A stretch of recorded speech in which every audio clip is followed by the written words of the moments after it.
Hello, everybody, and welcome back to another great edition of my Grue Rume Show.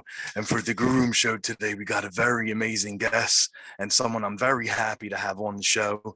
He stars as Grandpa Munster. They call him the Count in the movie and the series, and his name is Daniel Roebuck. And I'm really looking forward to talking to him about his acting career, about the new Rob Zombie horror film out, The Munsters, and a whole bunch of stuff. This is Halloween season, so this is a perfect time to have him on. I am Rocco Cross. I am the host at Stutters. I am the host of the Grue Room, and my interview with Daniel will be coming up very soon.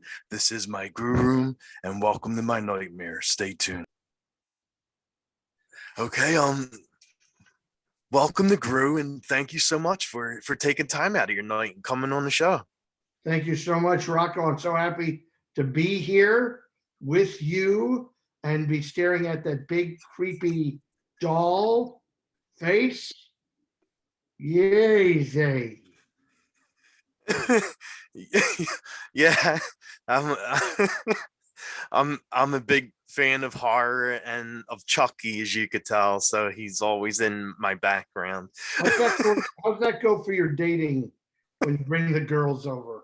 What's that? Not good. If they good. take one look at the Chucky doll, they run out of the house. Yeah. Oh, I was just going to show you my Jeff Dahmer collection. Oh, she's gone. I've got books about all the serial killers. Don't you want to read them?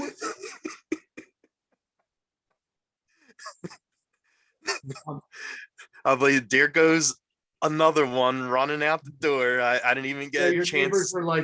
Your neighbors are like Chucky. You know, they just look at each other and go, she saw the Chucky. She's like, yeah, I'm not going back there. Goodbye. Is that the trick or treat Chucky? No, it's not the trick or treat one. It's the Chucky, like the burnt face with the scars on it, and so that's even more creepier. You really can't show that to a date. So Rocco, it's so nice to meet you. Yes, we're in the Grue Room. I'm feeling groovy. I'm here to talk about anything you want to talk about. Your dating life, Munsters, whatever you would like to get help with. Well, thank you. I appreciate that. I wanted to start out by asking you, as you know, I'm a big horror fan. It's a horror show. And what was the first horror movie you ever done? That I ever did? Well, there's a movie, if you want to know a secret, called Terror Eyes. And it's as bad as it sounds. This guy bought 2 USC or UCLA student films, and he made a 3rd film that I was in, or that I'm in it. That I'm in the wraparound. I don't really understand. All I know is I had one rule: I would do your dumb movie. You can't use my name to promote it, because when River's Edge came out, and I literally walked into an office. I saw the thing that Daniel Roebuck in Terror Eyes. And I was like,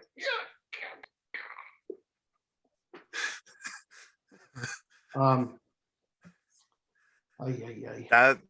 That must have been fun. So that's the first one, but I did it. My old buddy John McCullum turned me into like a devil character or something. I don't know, whatever it was, we had a good time. And my friend Max August was in it. Chucky Williams was part of it.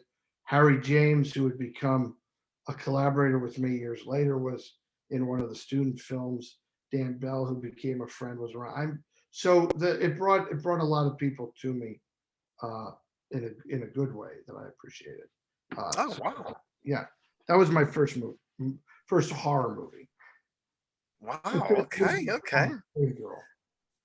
And was the first time you ever worked for Rob zombie, was that when you were playing the character Morris Green? Or Was that the yeah, yeah. first time you I ever had met worked for Rob. Rob? Yeah, yeah. I had met Rob shortly before that. Uh, Oh, and I met him like twice in a row, and maybe there was a year between the two times we met him. But so I bumped into him right before he started Devil's Rejects, and he was kind enough to put me in that, yeah.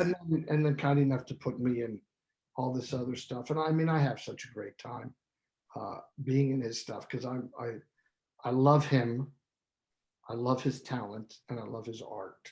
Mhm. Awesome. And how did it feel to be part of the the Halloween films? I mean, everyone knows the Halloween films, like Yeah. the older films, Rob Zombie's films, and the newer ones that are out. So how does it feel to be part of that world, the Halloween world? Yeah, it's kind of neat. Rocco, I lead a very interesting life. Everything I love kind of comes back. When I was a little boy, I was a clown in a circus. My brain Oh was wow. Yeah. What a weird life, huh? I was a clown in a circus, and that clown was a vampire clown, and his name was the Count. So Oh my God. isn't that crazy? So that was uh, Wow. Yeah. that's me at 12, Oh my God. and dig this. I mean, Oh my God. Look at that. Yes. so like you know that kid became the Count became the Count, the kid who loved watching the original Halloween was Mhm. eventually killed by Michael Myers. The teenager who loved Phantasm was eventually killed Yes. by a sphere. Um, I love the Andy Griffith Show. I spent 3 years with Andy on Matlock. Uh, I love Star Wars. Now I'm in Star Wars. I enjoyed Star Trek. I'm in Star Trek. So I've I've had this kind of ability, uh, this luck, or Yeah. this ordination by a higher power, which is probably most certainly what it is. That Oh, it made sure that I was focused on these things when I was younger, because I was going to be required to be part of them when I was older. You see. So I know, some young people who like horror movies, they like nihilism. They don't want to believe in a higher power. But if we don't have a higher power, what do we live for? yeah, And exactly. those people who are capable of heinous heinous crimes, heinous, Mhm. terrible, real horror, don't have any relationship with God, or it wouldn't happen. Or they're You're right. crazy about their relationship with God, and they do it because they think that's what God wants. Anyway, um, forget that. Horror movies, yes, that was my first terrible horror movie, and now I'm in the Munsters. And then in between, I was in, I think, 8 or 9 other Rob Zombie horror movies. Sometimes he cuts me out. Sometimes he cuts me up. Oh, I just made that up. In 31, he hatchets me to death. Nice, nice.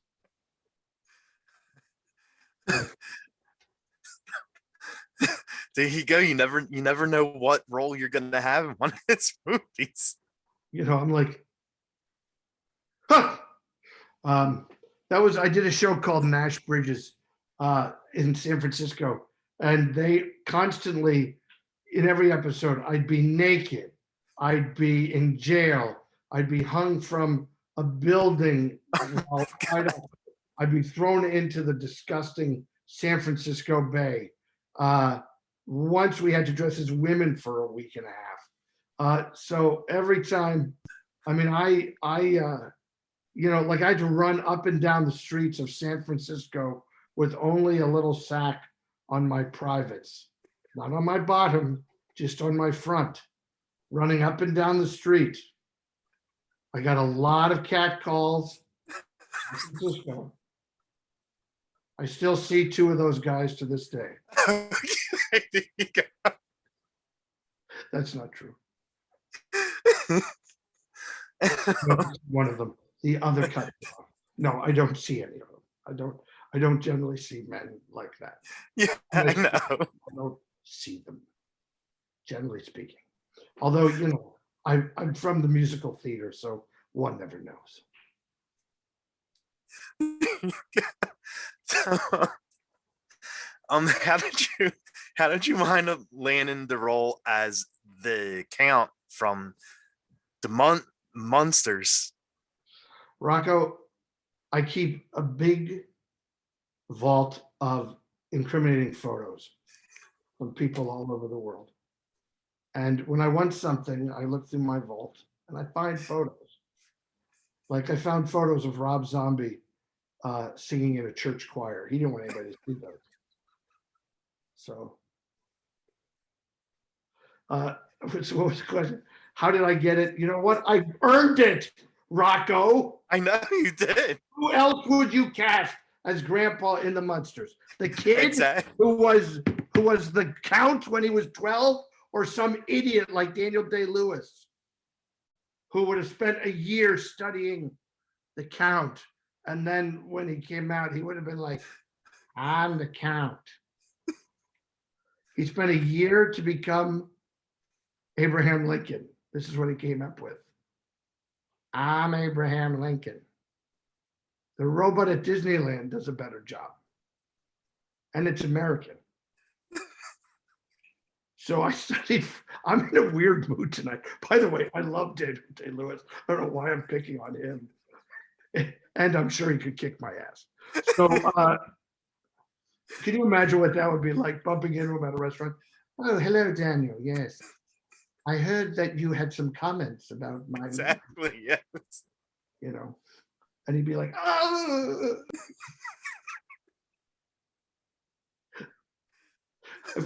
I know I'm going to pay for this.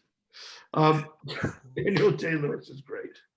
But he only studies a year to play people. I watched Munsters for 55 years, so I win. That's very true. Because I was reading you're a huge fan of the television show and of Al Lewis. Al, who was a friend of mine, and Fred Gwynn, who was a friend of mine. Oh wow, okay. So I had a very unique perspective in this because, and when they announced it, everyone said Al Lewis would be rolling over in his grave. You know what? Al's widow, who is a beautiful woman, Karen, who wrote a great book called I Married a Munster, My Years with Al Lewis. Karen Lagerfeld, they should find, I think I said that right. They should find the book and read it. It's great. But Karen said to me, Dan, if Al was alive, you know what he'd say? He'd say, it's yours now. Run with it. Yes, exactly. You would never, like, what they're going to remake River's Edge. They're not really, but say they were. What am I going to be like? I'm playing Samson. I can do it. Just got to shave my beard and take my hair down and lose 40 years. I could be him again. But so it's stupid to think that the Munsters, like, they're dead. This is, I know, a shock to many, and I'm not making a joke about it. Yeah. They're dead. So we can't have Al and Fred. They were my friends, but they're not available. Well, yeah, exactly. So let's get people, like, I was more available, let's say, when they were looking at the scheduling of the movie. They were like, okay, so we need someone who's mostly alive. Al Lewis, what's Al doing? Oh, he's dead. Okay. Fred Gwynn, let's get him. Get Fred. Huh? Really? When? A long time ago. All right. Get those other guys.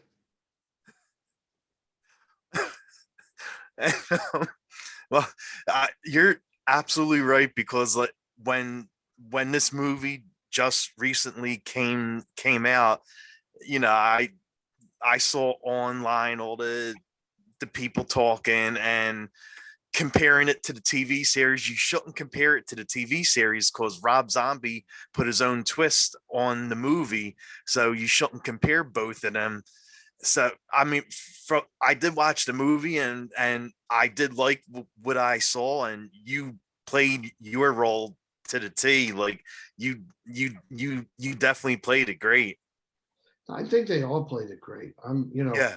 We're an ensemble. We live and die with each other, and we work off each other. So I'm not great without Jeff Dana Phillips being great, without Sherry Moon Zombie being great. That's what makes me Mhm. working with them in concert, and then having a director who's got his eye on it all. Man, Yeah. it's new Munsters and it's silly fun. And Yeah. Yeah. That's what it if was. It you're was walking fun. around saying it's this or it's that, well, you're just terrible. You're not like it's like you're just saying it to be contrary. I was doing a Facebook Live earlier, and I'm doing a Facebook Live. I see if I can find this. And in my own Facebook Live that I'm doing, like some guy writes, "The new Munster sucks." In my thing, and it's like, Oh my God, really? yeah, why would you like these guys? You're that mean that you would like. But by the way, I'm a human. This is a surprise. I know. I have Yeah. feelings. Yeah, exactly. I know. Rob Zombie, Sherry, Jeff, we're human. We have feelings. I wonder what it would be like if I went to where some of these people work. Whatever they do, maybe they make movies. I doubt it because it's Probably not. but even if they're if they run a corporation, what if I just like walked up and I said, your corporation sucks? Yeah, exactly. Where is the benefit of that? In the first place, I wouldn't, because I'm a gentleman. In the second Yeah, place, there's no, like, A, nobody asked, and B, why do people think anybody cares of their negativity? What if we all you're woke right. up tomorrow and said, today, positive, positive, positive? That's what I do. Rocco, I get on the internet and I say nice things, nice things, nice things. Yeah, I say nice things to everybody about everything. Nice, nice, nice. That's what I do. yeah. I mean, that's what you're supposed to do. You're not supposed to go on something and put someone down. That's not right. Yeah, and I'm not, I hope people don't take that. Like, I suffer a lot. Actors always do. We're Well, always yeah, criticized. But the simple fact is, until someone is a creative person, I, I just don't know. I mean, where's your um, governor that would make you think, geez, I may not have liked this, but I'm mhm, seeing there's a lot of other people that do. Number one, yeah, that's important. A lot of other people. I mean, 3 to 1, the positive to the negative. yeah, So, exactly. you're not. It's all not all negative.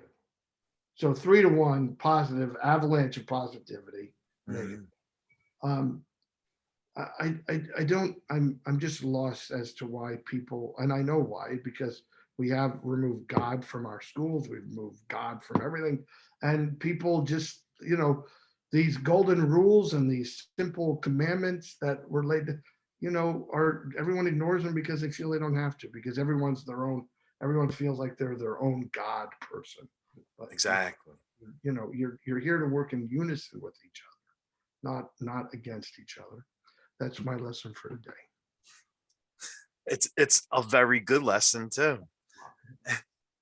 And when you were getting ready to play this role, because this is a role you've probably been dreaming of, because you say you were a huge fan of the show. So how did it feel like the first time you saw yourself in the mirror as grandpa? I loved it. I was so happy. And it was hard because we never got our because COVID postponed us twice. I never got a Oh, makeup test in California. So I didn't have the makeup on me until we went to Budapest. And I'd like to say Wayne Toth designed it. Great makeup designer, Wayne Toth Effects. And nice. it was put on every day by two beautiful women named Rita in Hungary, and they were phenomenal makeup artists, the best in the business.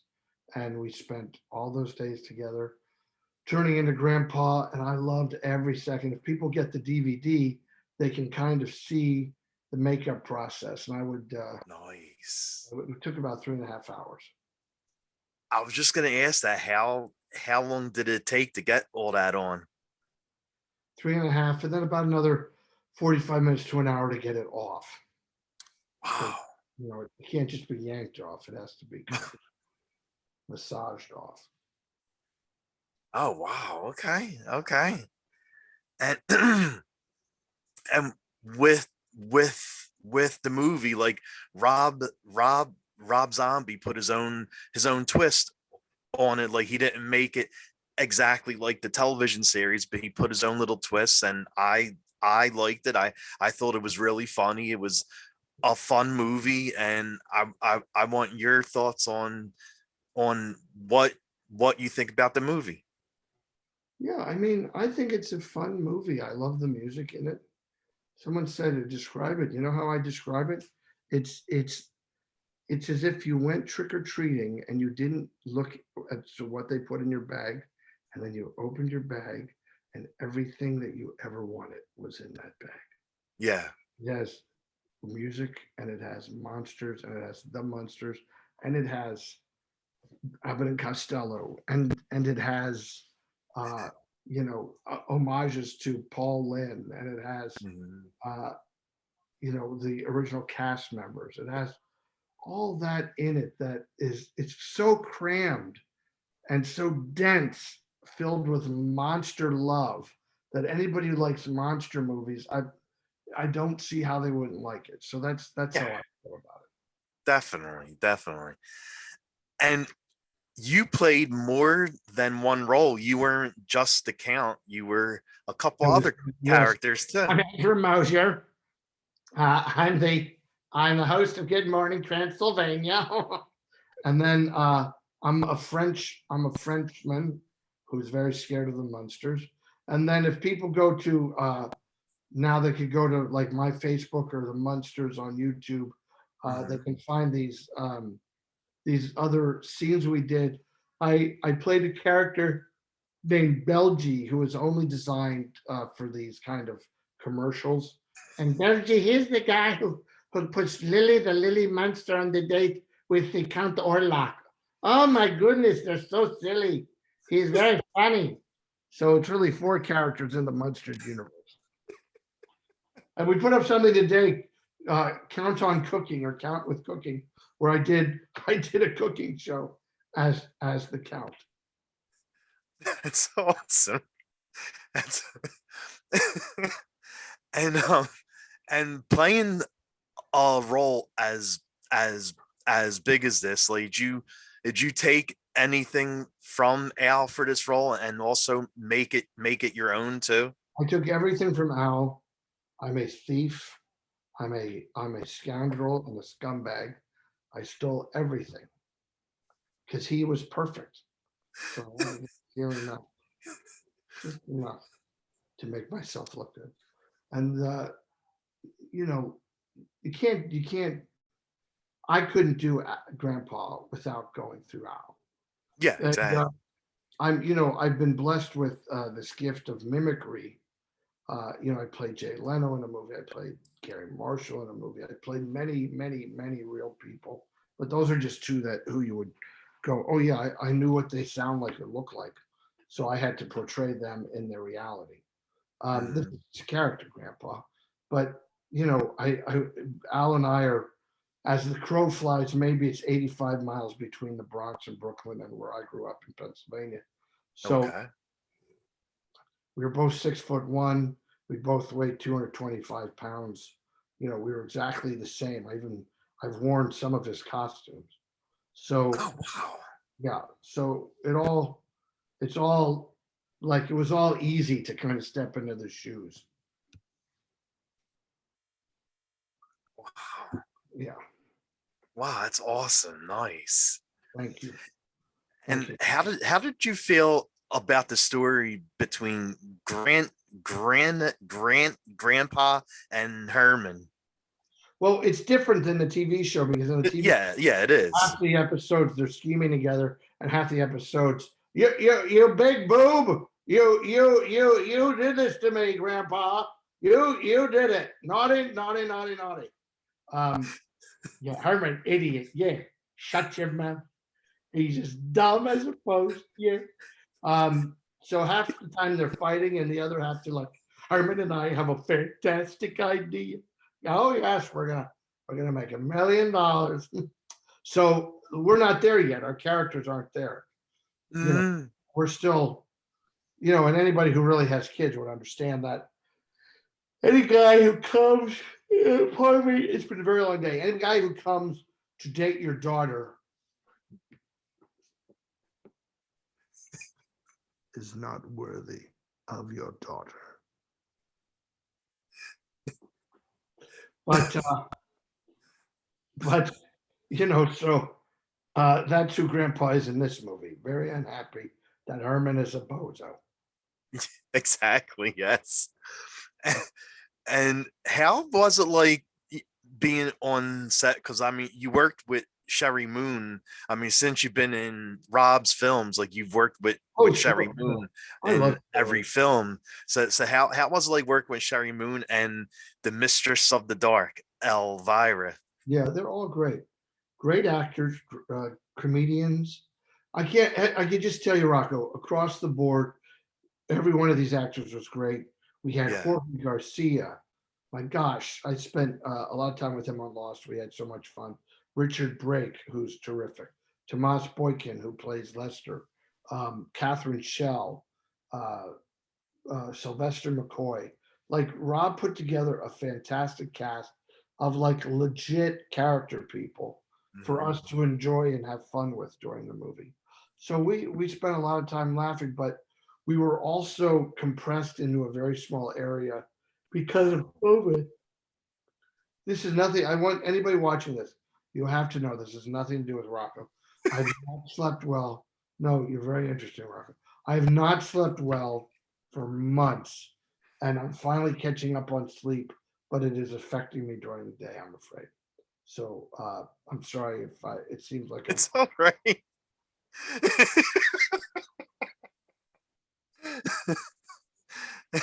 And he's out. Oh, God, TV. What the heck is this? So what else?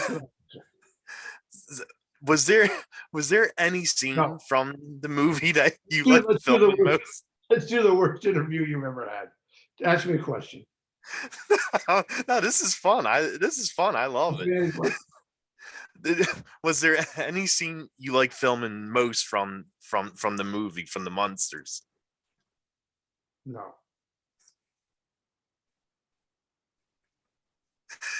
Okay, there was no scene you like filming most. No. Okay. I loved every. Come on, Rocco! I loved every scene. I loved them all. You know what I really loved? I loved coming up in the coffin. If you see, like, oh yes, we have the greatest like Count Dracula entrance in the last 50 years of horror movies. It's great. I was so afraid that they would cut it. If they said they were going to cut it, I would have gone on a hunger strike. That's a bad thing for me to threaten because they know I wouldn't die for 3 years. I'm so fat. But, I'd be unpleasant after a year of not eating.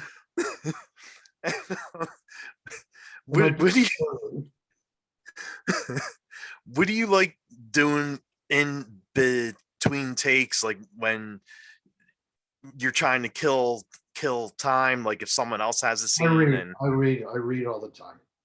Oh, okay. When I write, but in this it was a difficult, because the costumes were, I was always in the glove and I couldn't wear my glasses because of the makeup. So I had these interesting, I had these these magnifiers that I would hold between me and the book. And that's how I read.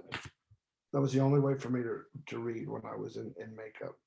Oh, wow. Okay. And I always ask guests this when I have them on, like, was there any cool behind the scenes stuff? What guests? Who are these guests? Name the most famous guests you've ever had. Probably besides you, William Shatner. You had William Shatner? Yeah. Yeah, that was like a while ago. You had Bill Shatner on your show? Well, I'd say he wins. He's pretty cool. No, but this is fun. You're big too. I'm not Captain Kirk. You know what I mean? I'm not. I'm okay, but I'm not Captain Kirk. Captain Kirk. You know what I mean? Like no matter what, ever. A friend of mine, Chuck Williams, was doing a movie down in Mexico that Shatner was directing. And Oh, really? yeah, when Shatner's around, he gets anything he wants because he's Captain Kirk. And so he got to go out with the Border Patrol. Oh my God. They're on the horses, because Shatner rides horses. He's a great horseman. They're out on the horses. They've got the goggles on and the hat, and right. And they roused up, some some people trying to come into our country illegally, and they've got them all kind of in one place. And Shatner rides up, and he takes off the goggles and the hat, and the guys from Mexico are like, "Captain Kirk!"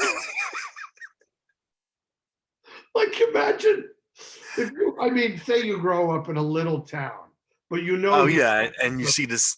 Yeah, and you're like, he's everywhere. He's even here at the border. Maybe that's what we need, Captain Kirk down there to get things working right. I think we definitely need that. We can let some of you in, but not all of you.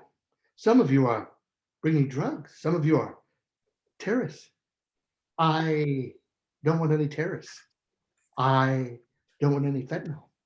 The rest of you, come on in. I don't know. We'll see. My God, they're bringing in drugs. That would be really awesome for him to do something. You should just go down there and do it. No. I know. The thing, and he's like officials, like Captain Kirk from Starfleet is now at the border. He's handling the situation. Yes, exactly. That would be so cool. As everybody's coming through, even Mr. Spock would be, this isn't logical. My readings tell me there's no other place on the planet where you're allowed to just walk into a country without any proof of who you are. Mm-hmm. He would be concerned, I think. But we're here to talk about what else? What else we got, Rocco? What were you? I was gonna ask, was there any cool behind the scenes stories that happened while you were filming? Yeah, once after we were done shooting, I shanked Daniel Phillips. I came up behind him. I was like, "This is for Rob Zombie."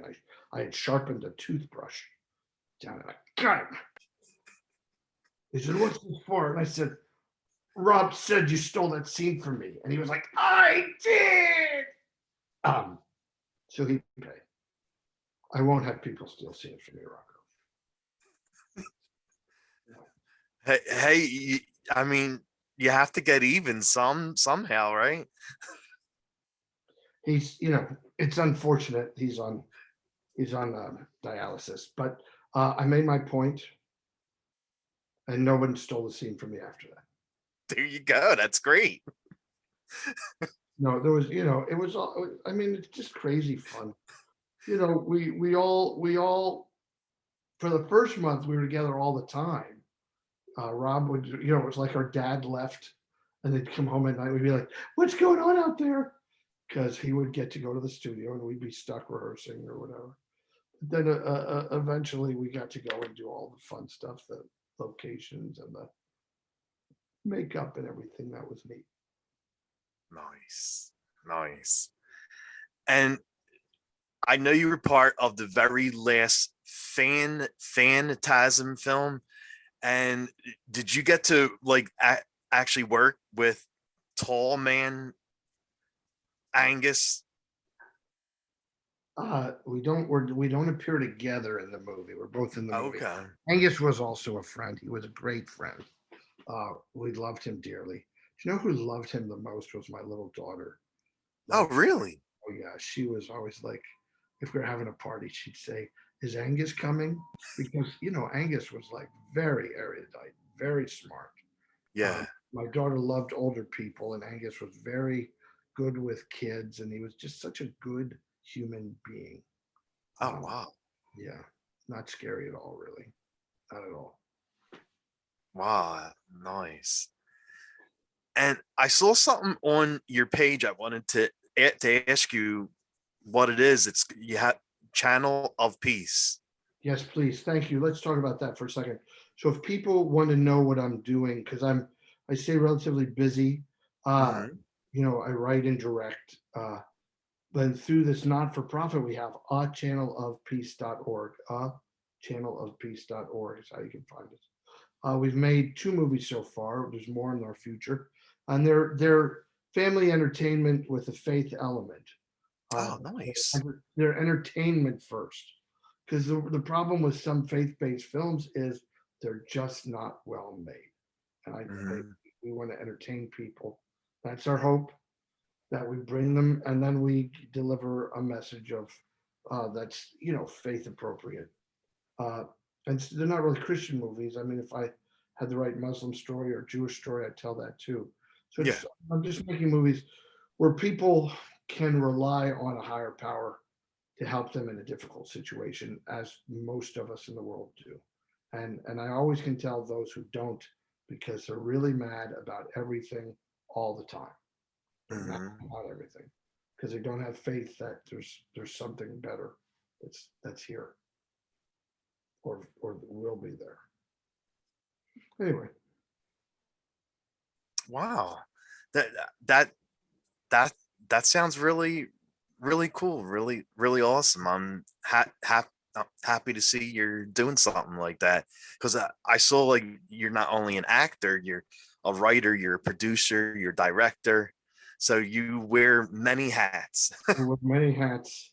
Uh, Sometimes it's hard when you're directing yourself in a movie and you're the producer. I fired myself twice last year, but then the writer, the other version of me, argued that who else is going to play the part? It was written for me. So I went back to the producer, who then informed the director that I still had a job. So it all worked out. Now that all happened in a millisecond, but it happened. Okay. It happened. That's what you have to believe, that it really happened. Um, I do it all. Yeah, we're going to start a new movie in the winter called Tuesday's Flu that I'm going to direct. Um, and That we just have a lot of movies in the pipeline, because I really do. I have found that God's given me a number of gifts, and one of them is, uh, I'm good at that part of our job too. But I've always Mhm. directed theater. Uh, it's only in the last 7 8 years I've been directing movies. Wow. Wow. And you also wrote a book too, right? Yeah, the book is almost done, almost done. But Okay. the audition is the job, and other truths that I've learned in the land of make believe. The problem is that because of COVID, auditioning has changed so much that I've gotta think about that, how I want to present that. I hope it's not how it always is, but if Mhm. there's actors listening, used to go into a room and audition. Now they send in a tape, and you don't know if they watch it or not. Nobody knows. Yeah. But thankfully, I've been around doing this long enough that if I audition for 25% of my work, the rest of it just comes Mhm. as it should. If you're Yeah, exactly. doing it so long. So Oh, wow. And I know we are part of Halloween month and are there any horror films you like watching during Halloween month? Um, yeah, I mean, I always watch the classic Universal monster movies. Those are the ones I obviously love the most. They're not very taxing either. Yes, exactly. Let's put in the Mummy's Ghost. Okay, it's over. What was that? 52 minutes? Great. But it makes you think of your childhood. The haunted movie that I watch as often as I can, not just during Halloween, is The Exorcist. which are Oh yeah. really one of the best horror movies ever made. Also, by the way, we were talking about this the other day. One of the best faith-based movies ever made. What, the Exorcist? Yeah, Oh, what? The Okay. Exorcist is about someone having to believe in the most extraordinary, deepest way in your faith to, I mean, if the guy didn't believe that The Exorcist was real, The Exorcism was Mhm. real. I mean, a movie is just about, it's about believing in God, and Yeah. and in turn believing in the devil. And Yeah. so, um, or evil.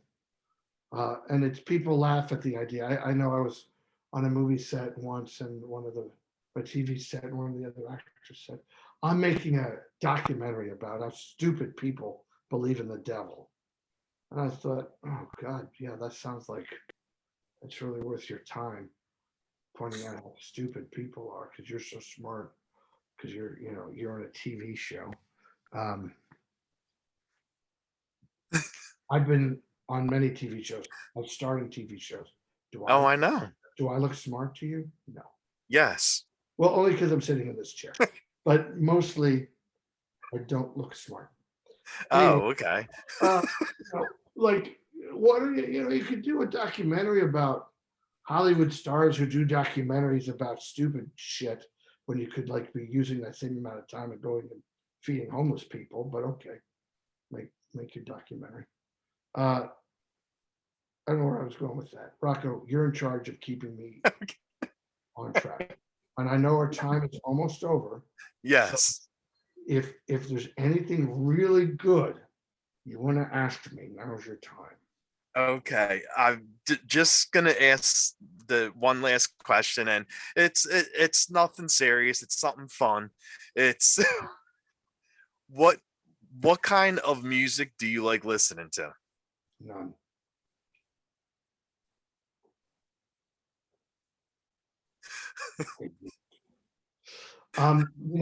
No surprise here. Show tunes. Uh, Okay. I have a very good catalog of Broadway shows in there. I love classical music. I love Mr. Zombie's music, of course. Yes. Um, Yes. but I don't listen to as much rock as you'd think some people listen to. I like classical music. I like the music of the '70s. Okay. I'm an old fashioned guy, dude. It's Sweet. Don't be fooled by the fact that I sit in a chair in front of the Munsters house. Don't let that confuse you. I'm just a simple man. Awesome. Awesome. Well, and where can fans follow you at? Not at my house, but when Well, I yeah, of come course. up from school, please. But if you choose to follow me, you can do it on Facebook. I'm Mr. Daniel Roebuck. Instagram, Twitter, Mr. Daniel Roebuck. I gotta Twitter more. I don't really forget that. I'm too old. But please follow me. Please go to a channelofpeace.org to learn more about the important work we're doing, and maybe you would want to contribute and help us make these movies. Definitely. I mean, you.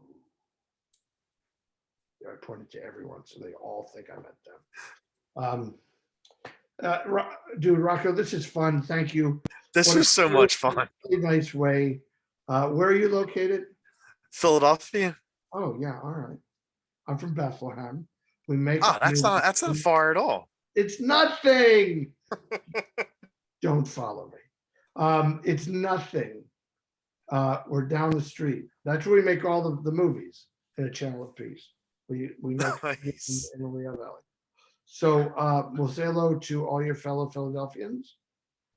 Yes, definitely. I'm a lifelong Eagles fan. You can't take Oh, that. okay. That may be because we didn't have a team in Los Angeles for 30 years, but I still go back to the Birds, baby. Nice. And the birds are doing good this season. They're doing good. The Birds. Yeah. See how that goes. I went to a game a few years ago. They were playing, I think the Bears or the Bears, I think, or the Giants. Isn't it funny? I can't remember which one. But man, we parked all the way in the back at the stadium. Came through,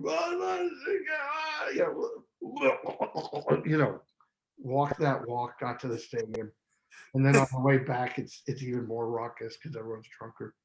And then 2 weeks later, because that was my nephew, I took him and my dad and me. We went to the Eagles.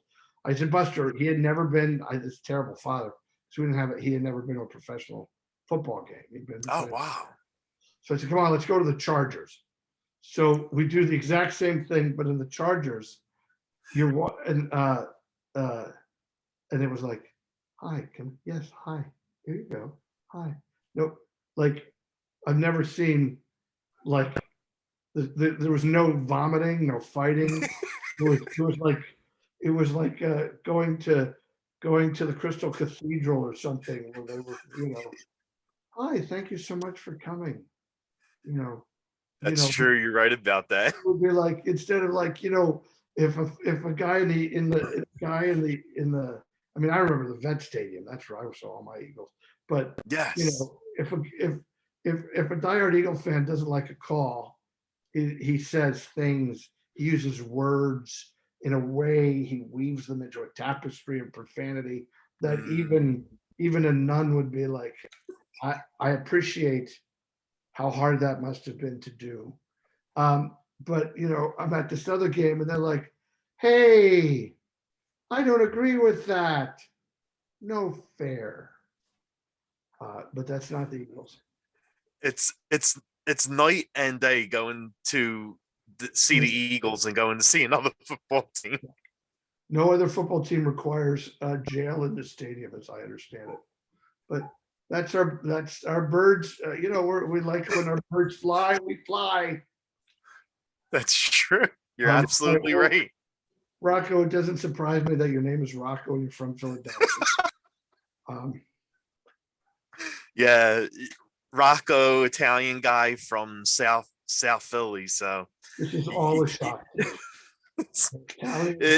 There's nothing shocking about that.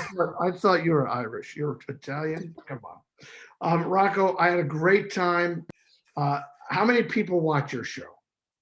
I got about 29,000 followers, so around that. 29,000 is a lot, folks. I was afraid you was going to say 29. Because you got me nervous. You're like, I got about, let me see, I got Mama, I got Grammy Esposito. I got my two cousins, Cheech and Cheech. 29, 30. Depends. If I go to First Communion, Anthony or Michael's First Communion, and everybody has 18 kids, Rocco. How many nephews do you have named Anthony? 6. Oh my God. I'm gonna guess. How many cousins named Michael? 8. Yeah, there's a lot of Michaels that are my cousin, and Anthony and Nicholas, and yeah, it's good. So when I come there, I want the family behind me. Okay, definitely for sure. All right. Well, God bless all your listeners, all 29,000 of them. I hope they've enjoyed this, Rocco. I've had a very good time. This was this was so much fun. I'm really happy this actually happened. Thank you so much for this. Well, it's happy to do it. Take care of yourself, and we'll see you at the movies, okay? Of course. Thanks, Rocco. Thank you. Have a good one. All right, buddy. You have a good night. Take care of yourself. You too. Stay warm. Thank you. You too. All right. Bye.